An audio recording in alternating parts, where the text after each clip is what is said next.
यशोदा मैया बोली, लाला बिगड़ गयो, आज मैंने लाला को यदि दंड नहीं दियो तो बहुत बिगड़ जाएगो।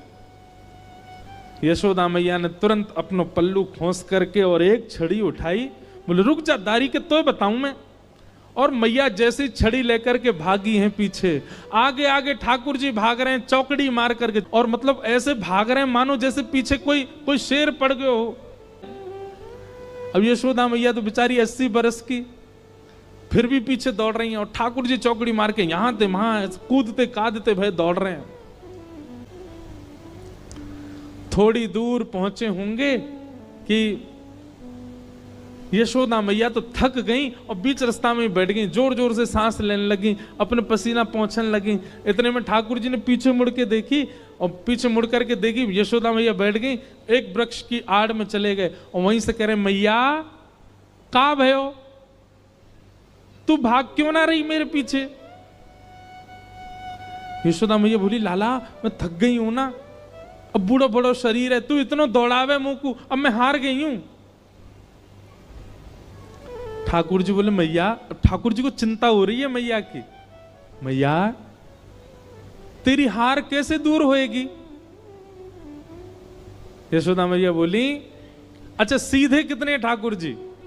यशोदा मैया बोली, मेरो लाला दौड़ के आवेगो और आके मुंह को अपने अंक में भर लेगो, सोई मेरी हार दूर रह जाएगी। सो ठाकुर जी एक बार तो दौड़े मैया की ओर, और दौड़ के फिर रुक गए। मैया बोली, कहा भाई लाला आजा। बोले, ना है मैया मैं ना आऊंगा।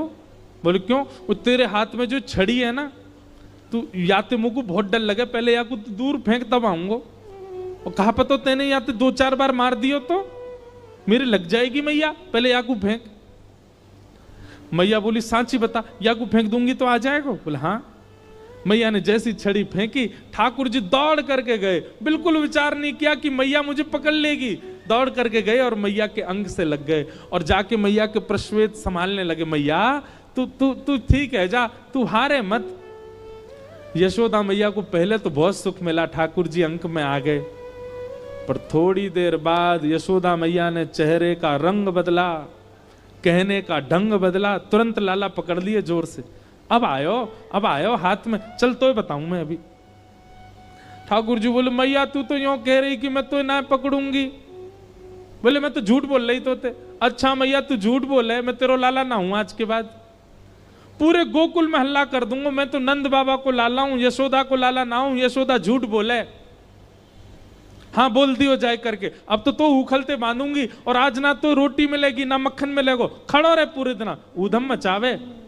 यशोदा मैया के अंक में भर गए, मैया तो पकड़ के ले गई और लाला को जाकर के ऊखल से बांधन लगी। जैसे ही रस्सी ला करके मैया ने ऊखल से लाला के पेट में बांधनी चाहिए, सोई रस्सी छोटी पड़ गई। मैया बोली, रस्सी छोटी कैसे पड़ गई। मैया गई और बड़ी रस्सी लेकर के आई, बोले हाँ अब याते बंध जाएगा। मैया ने जैसी ऊखल में लेकर के और जैसे ही ठाकुर जी को, ये छोटी पड़ गई। क्यों।